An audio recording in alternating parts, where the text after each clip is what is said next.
Brunson has heard all the excuses. As a staunch advocate against the use of performance-enhancing drugs in mixed martial arts, Brunson has spoken out numerous times against the athletes who have been busted since USADA, United States Anti-Doping Agency, started year-round drug testing for all UFC athletes. Having already faced 3 fighters in the UFC who have a history of some kind with using banned substances, Brunson doesn't feel much sympathy for an athlete who gets busted and then faces a lengthy suspension as a result. The same goes for former champion lyoto Machida, who Brunson faces on Saturday night in his first fight back after serving an 18-month suspension after admitting use of 7-ketodia, a substance that is banned by USADA based on the WADA World Anti-Doping Agency banned substances list. Everybody will come out and say I didn't do this, but it's like, okay, let it play out, save face, whatever, but we all know somebody is going to try to take a supplement that masks something else and something else will show up, Brunson told MMA Weekly ahead of the fight. I've seen guys get short suspensions like Yoel Romero. He got 6 months.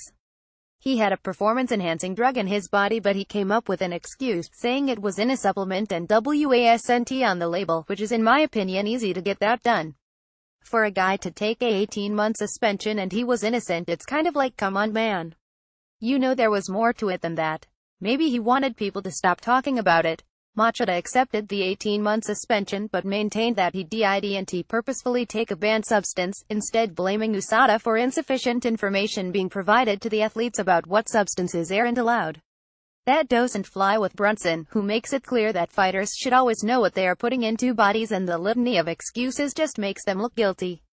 Guys know exactly what they should be doing and what they shouldn't be doing, Brunson said.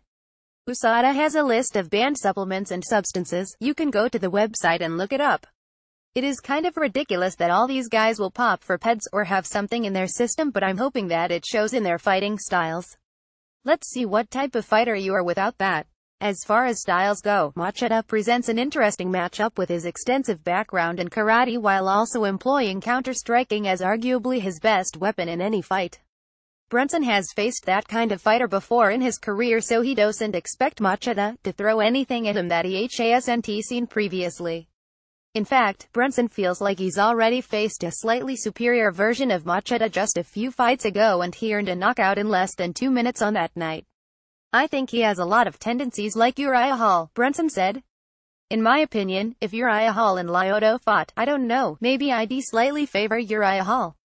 I believe Uriah Hall's a slightly better striker, a little more creative, but I see a lot of the same tendencies in their fighting styles, so I definitely see a lot of things I can expose and feel like I can get the finish in this fight. Follow MMAweekly.com on Facebook, Twitter and Instagram.